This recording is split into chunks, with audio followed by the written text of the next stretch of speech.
이제 우리 찬양하시면서 예배를 하나님께 올려드리도록 하겠습니다. 찬양은 6월절 어린 양의 피로 함께 찬양하시겠습니다.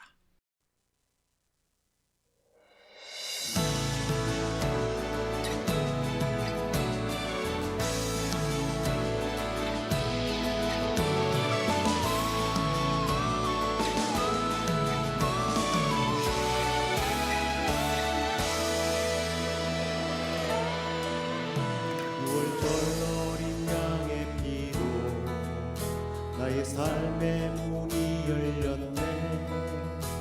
저 어둠의 권세는 힘이 없네. 주 보혈의 능력으로 원수가 날 정죄할 때에도 난 의롭게 설 수 있네. 난 더 이상 정죄함 없네. 난 주 보혈 아래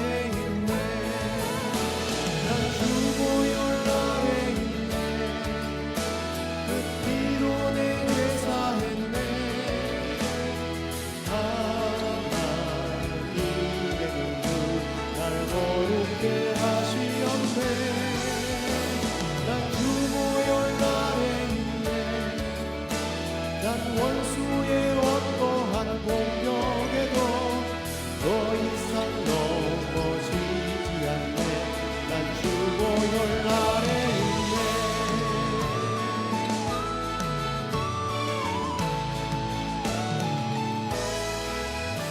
구원소린 양의 피로 나의 삶의 문이 열렸네.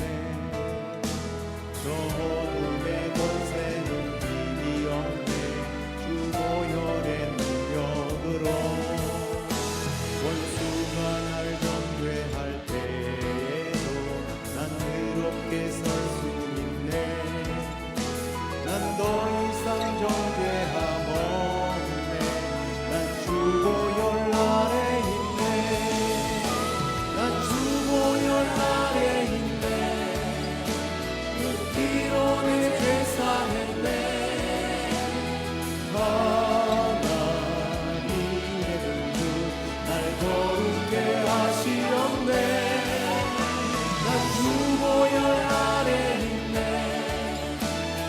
원수의 어떠한 공격에도 더 이상 넘어지지 않네. 난 주 보혈 아래 있네. 난 주 보혈 아래 있네. 그 피로 내 죄 사했네. 하나님의 긍휼 날 거룩해 하시었네.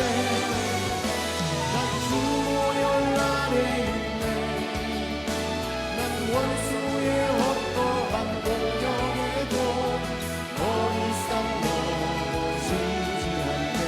난 주 보혈 아래 있네. 난 주 보혈 아래 있네. 그 피로 내 죄 사했네.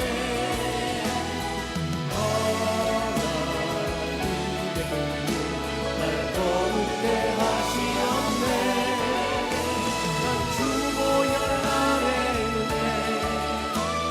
원수의 어떠한 공격에도 더 이상 넘어지지 않네.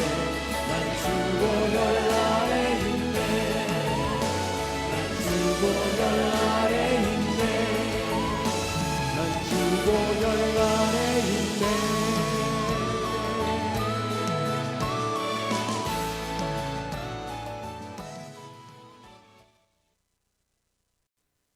함께 사도신경으로 신앙 고백드리겠습니다.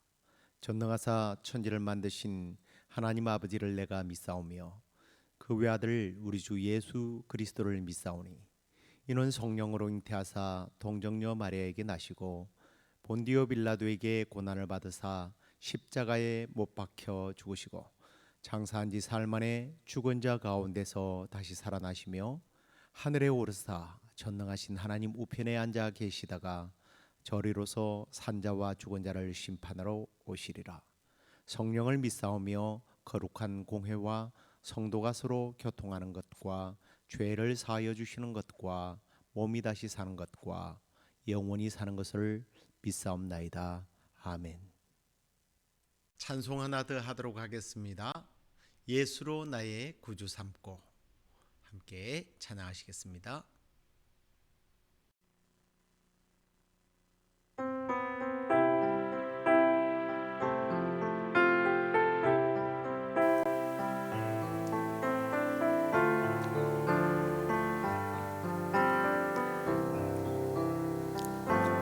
예수를 나의 구주 삼고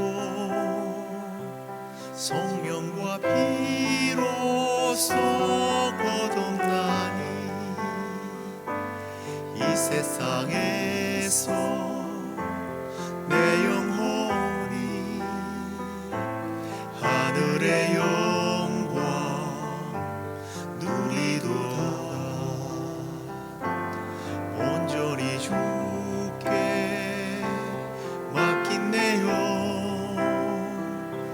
사랑의 음성을 듣는 중에 천사들 왕래하는 것과 하늘의 영광 보리로다. 이것이 나의 간증이요,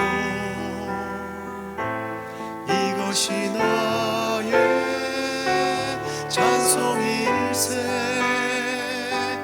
나 사는 동안 끊임없이 구주를 찬송하리로다.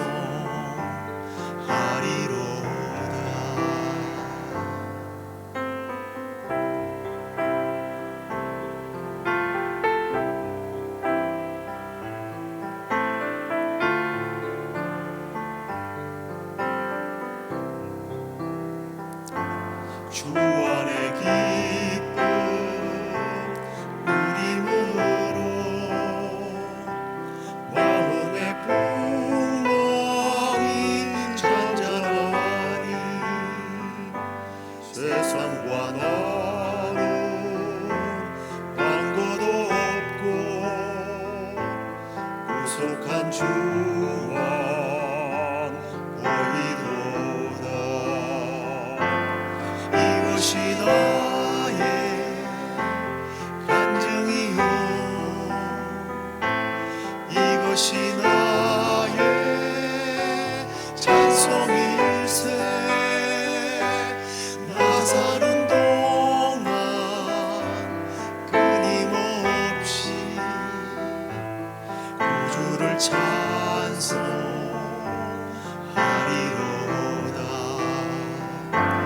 이것이 나의 간증이요, 이것이 나의 찬송일세. 나 사는 동안 끊임없이 구주를 찬송하리로다.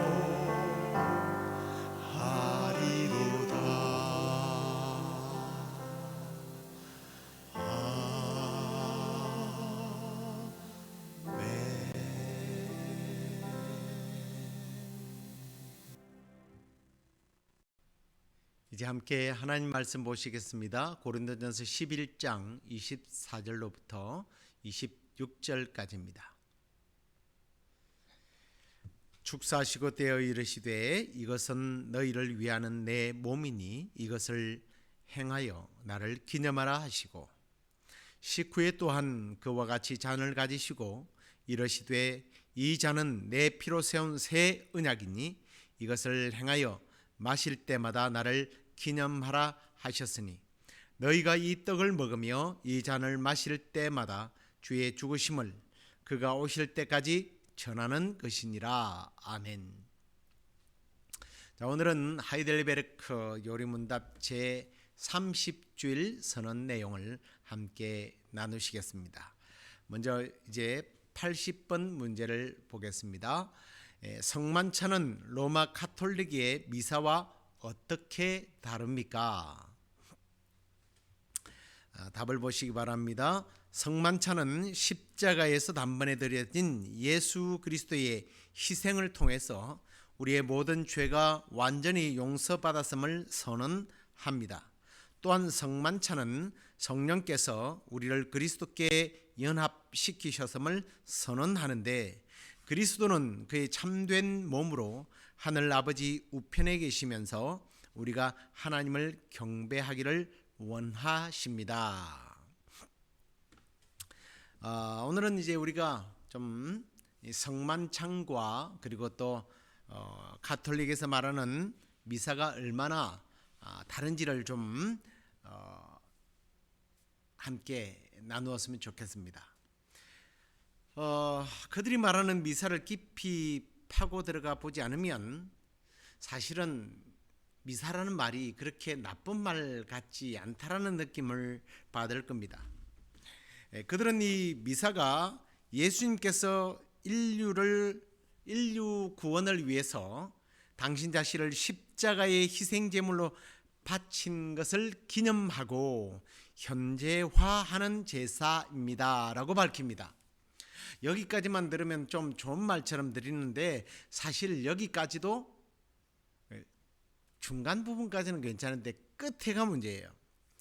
미사는 예수님께서 인류를 구원하기 위해서 자기 자신을 십자가의 희생 제물로 바치신 것을 기념하고 감사하는 시간입니다 라고 이야기한다면 누가 뭐라고 하겠습니까? 그런데 문제는 여기 끝에 보면 꼭 그 이단도 그렇고요, 끝까지 잘 들어봐야 돼요. 문제는 현재화시킨다는 말 속에 있습니다. 미사 때에 사제가 이제 빵과 포도주를 들고서 이렇게 축성을 할 때에 예수님이 친히 사제의 인격 안에 현존하시면서 빵과 포도주를 당신 몸과 피로 변화시킨다는 겁니다. 또 십자가에 당신 자신을 희생 제물로 바치신 것처럼 당신 몸과 피를 빵과 포도주 형상으로 우리에게 영적 양식으로 내어 주십니다 라고 이야기합니다. 이것은 제가 추측으로 한 게 아니고요, 그들이 밝힌, 가톨릭에서 밝힌 교리 내용을 그대로 전달한 겁니다. 이게 문제죠. 그래서 미사는 교회 안에서 결코 사용되어져서는 안 되는 말입니다. 분명 주님의 성찬과 가톨릭의 미사는 엄청난 차이가 있다라고 하는 사실을 알아야 합니다. 그래서 미사에 대한 견해를 밝히는 분들은 이 가톨릭이라고 하지 않고요, 이렇게 표현해요. 교황주의자들이라고 부릅니다. 성경적인 것이 아니라 교황에 의해서 만들어진 내용이기 때문에, 교리이기 때문에 교황주의라고 이렇게 부르기도 합니다. 사실 이게 기독교는 말씀주의잖아요. 하나님의 말씀을 앞세웁니다. 그런데 이 가톨릭은요, 하나님의 말씀도 필요하지만 교황이 주장하는 것을 그대로 따라야 하니까 좀 이상하죠. 그래서 교황주의자라고 비판을 받는 겁니다. 아무튼요, 이 미사와 성찬을 여러분 혼동하지 마십시오. 성찬을 또한 미사로 대치시켜서는 안 된다는 겁니다. 매우 경건해 보인다 할지라도 그것은 잘못된 예배의 형태임을 아셔야 합니다. 그래서 우리가 이제 미사라는 말이 어떤 말인지를 좀 알 필요가 있는데요. 신명기 16장 10절에 보면 제가 그걸 안 넣었네요. 죄송합니다. 신명기 16장 10절을 제가 읽을게요. 내 하나님 여호와 앞에 칠칠절을 지키되 내 하나님 여호와께서 내게 복을 주신 대로 내 힘을 헤아려 자원하는 예물을 드리고 라고 되어 있는데, 자, 77절에는요, 하나님께서 주신 복에 감사하면서 1년에 한 번씩 자원하는 예물을 드리라 라는 내용입니다. 근데 여기 이 예물이라고 하는 말이 이 히브리어로는 마사예요. 마사. 근데 이 마사를 미사다라고 이렇게 고쳐 부르기도 했는데, 근데 여기서 말하는 마사, 이 미사는 나쁜 말이 아니에요. 잘못된 말이 아닙니다. 그리고 그들이 말하는 미사와 조금 관계가 사실 없는 말이에요. 하나님께 예물을 드린다는 거니까. 그래서 우리는 예물을 드린다, 예배를 드린다, 그래서 미사라고 부른다 생각하지만 전혀 다른 얘기입니다. 이들은 이 예물에 대한 말이 아닌 다른 뜻을 주장하게 되는데요. 미사라고 하는 이 말은 라틴어 사함, 그리고 시슴이라고 하는 레미시오라고 하는 그런 말인데, 이 말을 교부들이 사용해 왔는데요. 이걸 나중에 레미사, 이게 다 라틴어입니다. 뭐 제가 발음이 좋지는 않습니다. 레미사라고 하는데요. 예배 모든 이게 끝나고 이제 예배들이 이제 끝나지 않습니까? 끝나고 나면 이 집사가 광고를 합니다. 레미사라고 광고를 하는 게 아니고, 이게 좀 다른 말인데요. It Missa 라는데 이게 세 단어의 It Missa 라고 하는 말인데요. 이게 뭐냐면 가라, 이제 가도 좋다, 떠나도 좋다라는 뜻입니다. 그래서 이제 이 미사라고 하는 뜻이 이 파견한다라는 라틴어에서 나온 말이다라고 이렇게 주장을 하기도 하는데, 이걸 왜 예배에다가 적용을 하는지 잘 모르겠습니다만, 이 미사라고 하는 말이 원래 이제 이렇게 적용이 되죠. 사제가요, 그들은 미사를 이렇게 드립니다. 전능하신 하나님이여, 주의 거룩한 천사에게 명하사 그의 손으로 이것을 저 높은 제단 위로 가져가게 하시옵소서 하고 선포를 합니다. 이렇게 기도를 하는 거예요. 그래서 이렇게 기도하는 것은 그리스도의 몸을 거룩하게 하는 목적을 위해서 하늘에서 사자가 임해달라는 그런 의미입니다. 천사가 임해달라는 거예요. 자, 그러면요, 천사가 임하지 않으면 미사가 안 된다는 겁니까? 애매한 말이죠. 그들이 주장하는 주님의 몸이라고 불려지는 빵과 포도주는 천사가 임하지 않으면 그렇게 지지 않는 거예요. 그리고 주님의 몸으로 변화되는 것도 아닙니다. 그러면 주체가 도대체 사제입니까? 천사입니까? 빵입니까? 포도주입니까? 이게 뭐가 뭔지, 이게 참 이렇게 애매한 교리들을 왜 만들었는지 모르겠습니다. 아무튼 그렇기 때문에 이 미사라고 하는 말이, 이제 미사가 한국말이 아니고요, 라틴어예요. 미사라고 하는 말은 주님의 성찬에 속하지 않는 말입니다. 그래서 우리가 미사를 잘 드려야 된다고, 이런 말은 우리 개신교 사람들은 사용하면 안 되는 거예요. 주님의 살구와 피를 기념하는 이 성찬의 신비를 굳이 이렇게 애매한 미사라고 하는 말에 담을 필요가 없습니다. 그냥 주님의 성찬이라고, 주님의 만찬이라고 부르면 되는 거예요. 그래서 사도 바울은 이러한 애매한 미사라고 하는 말을 사용하지 않습니다. 예수님께서 하신 말씀 그대로를 적용해서 이렇게 말해요. 오늘 우리가 읽었던 내용이죠. 축사하시고 떼어 이르시되 이것은 너희를 위하는 내 몸이니 이것을 행하여 나를 기념하라 라고 이야기합니다. 여기서 이것이 뭐예요? 떡이에요. 누룩이 없는, 사실은 이스라엘 사람들이 먹는 빵입니다.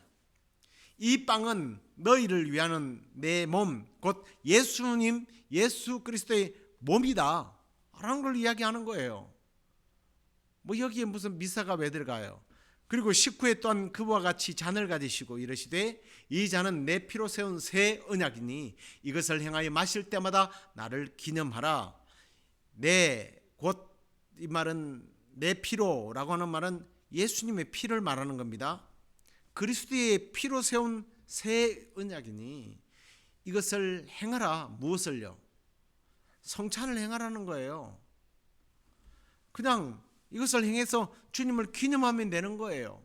26절에도 보십시오. 너희가 이 떡을 먹으며 이 잔을 마실 때마다 주의 죽으심을 그가 오실 때까지 전하는 것이라. 다른 것이 아니라 떡과 잔이라고 말하고 있어요. 근데 이걸 뭐 미사라고 이야기할 필요가 없습니다. 왜 자꾸 다른 말을 만들어내서 혼란을 주는지 저는 당최 이해가 안 되네요. 뭐 다른 여러 이론보다 성찬과 미사의 차이를 분명하게 구분해 주는 말씀을 좀 드려야 될 것 같아요. 자, 보십시오. 주님의 성찬은요, 예수 그리스도께서 지금 하늘에서 하나님 아버지 우편에 계시기에 떡과 포도주에 임하는 것이 아닙니다. 주님이 왜 떡과 포도주에 오셔요?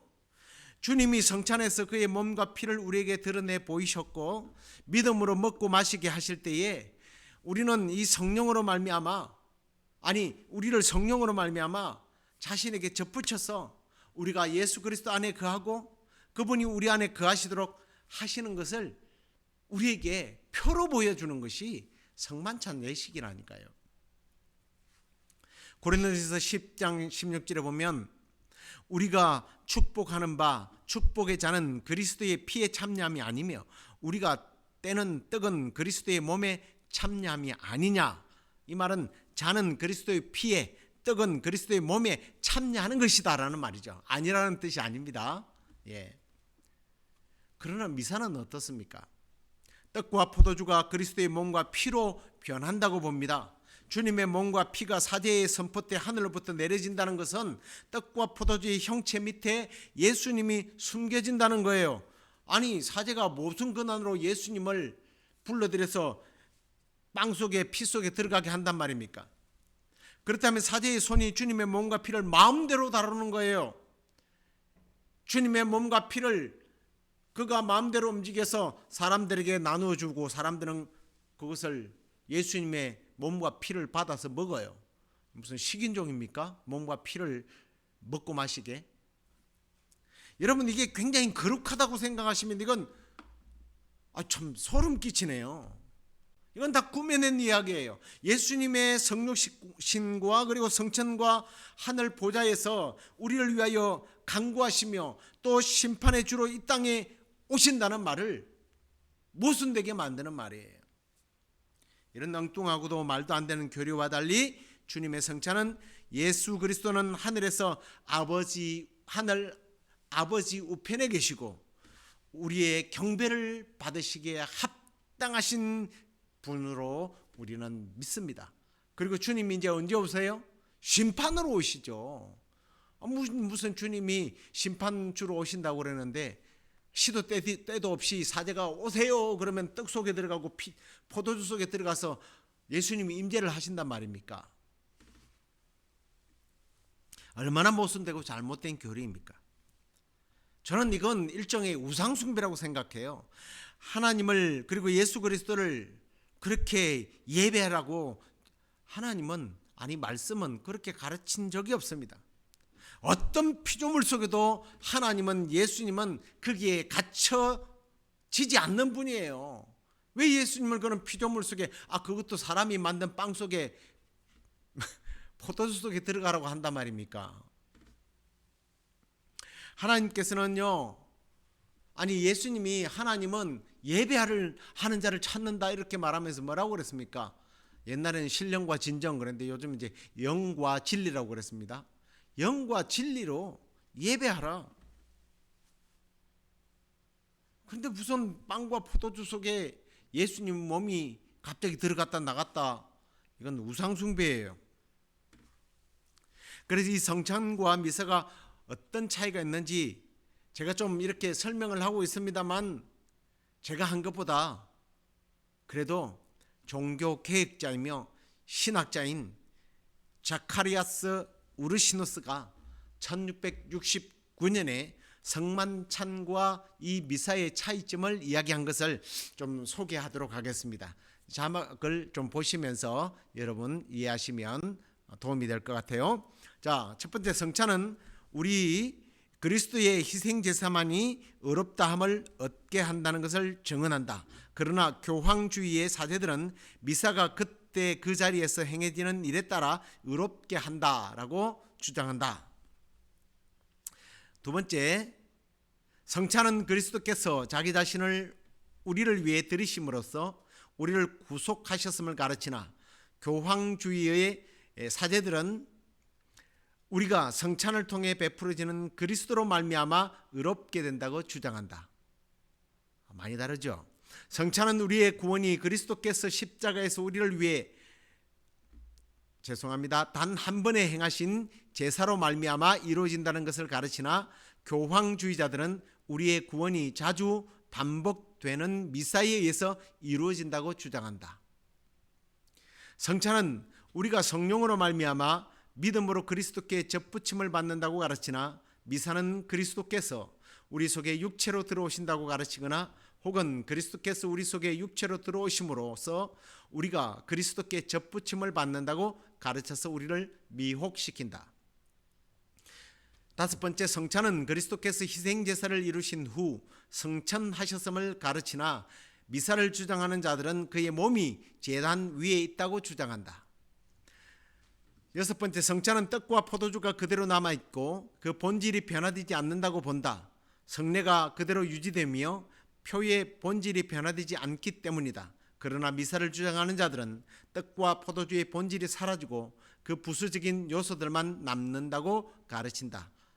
아까도 설명했지만 떡과 포도주가, 떡은 예수님의 몸으로, 포도주는 예수님의 피로 바뀐다고 말하죠. 일곱 번째, 성찬의 의도는 그리스도를 믿는 우리의 믿음과 그의 유일한 제사를 확장하는 데 있다. 그러나 미사의 의도는 현재 행해지는 행위에 대한 생각을 확정하는 것이요, 또한 그리스도의 제사를 부인하는 데 있다. 행위냐, 행위로 구원을 받느냐, 아니면 예수 그리스도의 피의 공로로 구원을 받느냐, 차이죠. 여덟 번째, 성찬은 그리스도께서 하늘에서 예배를 받으신다는 것을 가르친다. 그러나 미사를 주장하는 자들은 떡과 포도주의 형체 밑에서 그를 예배한다. 많이 다르지 않습니까?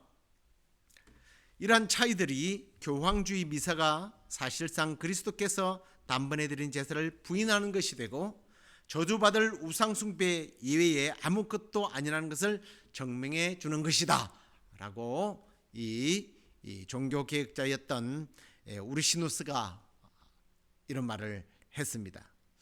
자, 좀 어이없습니까? 쉽게 생각하세요. 주님은 성찬을 통해서 자신의 속죄의 희생을 기념하라고 가르쳐 주셨습니다. 이걸 알고 우리는 이 성찬을 통해서 나를 위해서 희생의 제사를 드리신 주님께 감사와 찬미의 제사를 드리는 것이 마땅합니다. 그 외의 가르침은 엉터리입니다. 생각하지도 마십시오. 우상숭배예요. 자, 그 다음에 이제 81번째, 81번째 문제입니다. 성만찬에는 누가 참여할 수 있습니까? 이런 사람이 참여할 수 있습니다. 자신의 죄를 인식하고 자신을 불만스럽게 여기고, 그럼에도 불구하고 자신의 죄가 용서되었으며 남아있는 연약함도 그리스도의 고난과 죽음에 의하여 가리워진다는 것을 믿는 사람, 그리고 자신의 신앙이 더욱 성장해서 거룩한 삶을 살기를 소원하는 모든 사람이 참여해야 합니다. 다시 한번 보실래요?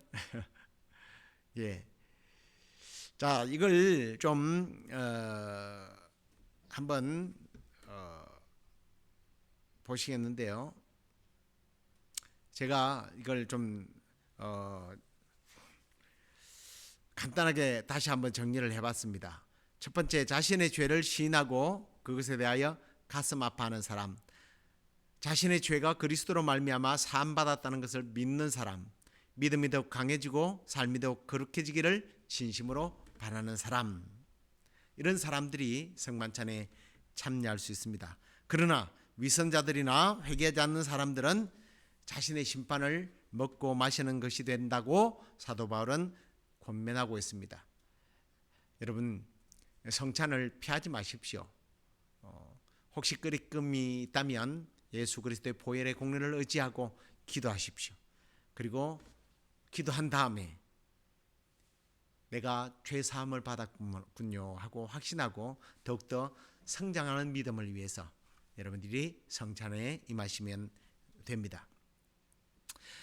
이제 82번째, 말과 행위로 불신앙과 불경건을 드러내는 사람들이 성만찬에 참여하게 해도 됩니까?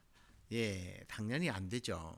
그것은 하나님의 언약을 무시하는 일이며 전 회중에게 하나님의 진노를 초래하는 일이 되기 때문입니다. 그러므로 그리스도와 사도들의 교훈을 따라서 그리스도의 교회는 천국의 열쇠를 공동적으로 사용하여 그들의 삶이 변화할 때까지는 그들을 배제시켜야 할 의무를 가집니다. 예. 자, 성찬에 대해서 굉장히 중요하기 때문에 계속 우리가 성찬에 대해서 나누고 있는데요. 성찬은요, 바르게 시행되면 하나님의 은혜를 누리는 통로가 됩니다. 그렇지 않으면 오히려 마치 법과 같죠. 세상의 법도 그렇지 않습니까? 법 안에서 법을 지키면 법의 보호를 받으면서 법의 자유를 누립니다. 그러나 그 법에 위배되면 법의 징벌을 받죠. 성찬은 일종의 그런 법이기도 합니다.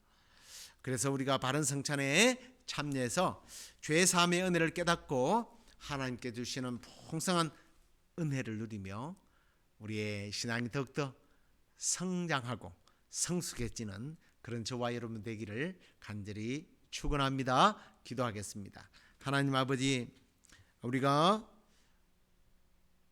이 성찬을 통하여 또 잘못된 성찬의 그 형태를 통하여 하나님을 우상화시키고 전능하신 하나님 그리고 예수 그리스도를 피조물로 만들어버리는 사람의 손에 의하여 사람의 선포에 의하여 좌우되는 분으로 만들어버리는 그러한 잘못된 교리들에 속지 않게 하시고 예수 그리스도의 죄 사함의 은혜를 기념하며 그것을 믿고 우리가 믿음으로 받아들일 때에 예수 그리스도와 하나 되어서 우리가 믿음으로 더욱더 성장하고 성숙해지는 이 성찬에 우리가 바르게 참여하게 하시고 또 평소에도 꼭 우리가 성찬식이 아니더라 할지라도 이 예수 그리스도의 보혈의 공로를 늘 기리며 하나님께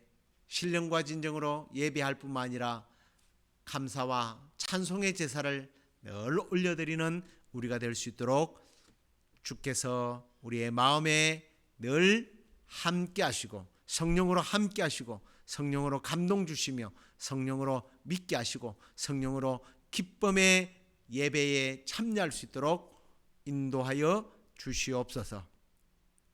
오늘도 주님 앞에 저희들이 또 기도할 때에 우리의 모든 기도가 예수 그리스도의 이름으로 드려질 때에 내 이름으로 구하는 것은 반드시 받으리라고 하셨던 주님의 약속의 말씀대로 이루어지는 은혜가 있게 하여 주시옵소서. 그렇게 주실 줄로 믿사옵고 예수 그리스도의 이름으로 감사하며 기도드리옵나이다. 아멘. 하늘에 계신 우리 아버지여, 이름이 거룩히 여김을 받으시오며 나라의 마옵시며 뜻이 하늘에서 이루어진 것 같이 땅에서도 이루어지이다. 오늘날 우리에게 일용할 양식을 주옵시고 우리가 우리에게 죄 지은 자를 사하여 준 것 같이 우리의 죄를 사하여 주옵시고 우리를 시험에 들게 하지 마옵시고 다만 악에서 구하옵소서. 대개 나라와 권세와 영광이 아버지께 영원히 있사옵나이다. 아멘.